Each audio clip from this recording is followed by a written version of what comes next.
Bismillahirrahmanirrahim. Assalamualaikum warahmatullahi wabarakatuh.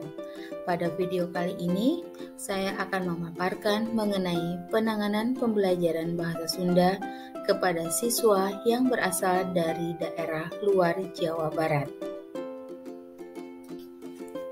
Skrip permasalahan.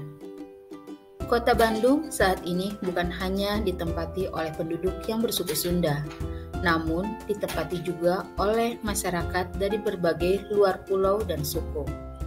Pada mata pelajaran bahasa Sunda, hal ini tentu menjadi salah satu kendala, karena siswa-siswa yang berasal dari luar pulau tersebut tidak memahami kosakata bahasa Sunda.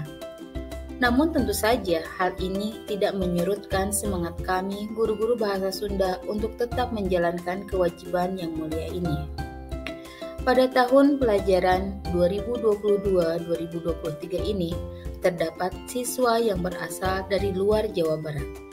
Dan pada awal pembelajaran, siswa tersebut mengalami kesulitan dalam mengikuti pelajaran bahasa Sunda karena tidak memahami kosakatanya.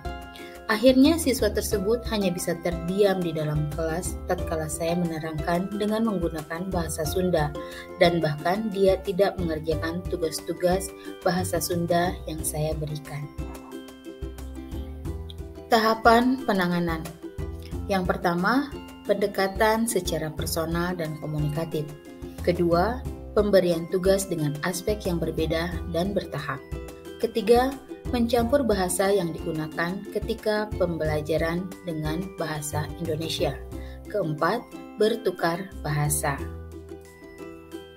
Adapun uraian dari langkah penanganan, di antaranya yang pertama, pendekatan secara personal dan komunikatif. Langkah pertama yang dilakukan adalah menumbuhkan motivasi dan kepercayaan siswa kepada guru. Hal ini dilakukan melalui pendekatan secara komunikatif dan personal, memberikan waktu luang kepada siswa tersebut untuk belajar bahasa Sunda, baik di sekolah ataupun melalui pesan singkat di media sosial.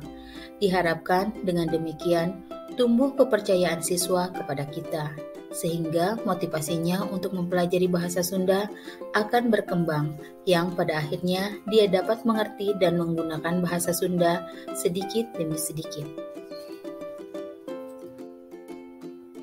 Uraian kedua, pemberian tugas dengan aspek yang berbeda dan bertahap. Tahap selanjutnya adalah memberikan tugas dengan aspek keterampilan yang berbeda dan bertahap. Pada awalnya, saya memberikan pengarahan pemahaman materi kepada siswa tersebut dengan seluruhnya menggunakan bahasa Indonesia. Namun, sedikit demi sedikit saya menambahkan bahasa Sunda dalam pemberian materi tersebut. Demikian juga dengan tugas yang diberikan. Awalnya, dia dapat mengerjakan tugas dengan menggunakan aspek keterampilan menggambar.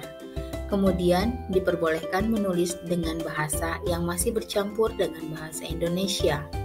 Dan saya memberikan dia tugas untuk setor kosakata dalam satu hari 5 kata bahasa Sunda beserta artinya.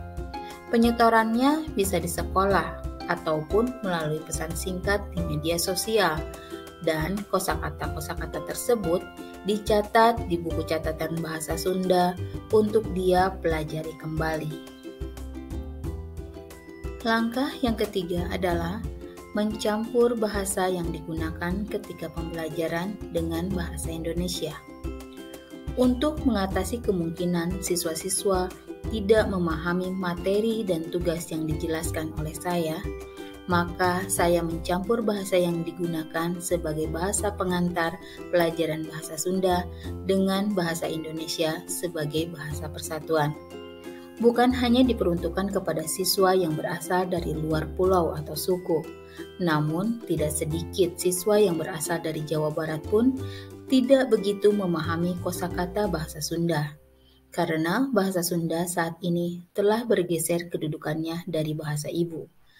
Dan hal ini saya lakukan ketika menerangkan di depan kelas.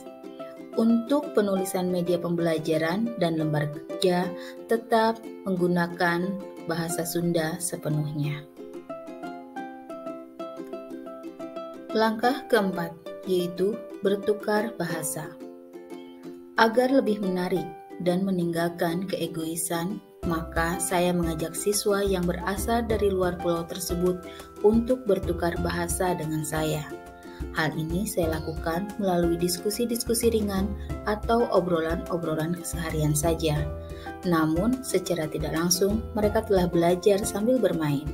Di samping saya memberikan contoh sikap cinta budaya Indonesia dan bersikap terbuka terhadap budaya lain. Semoga hal ini bisa ditiru oleh seluruh siswa-siswa.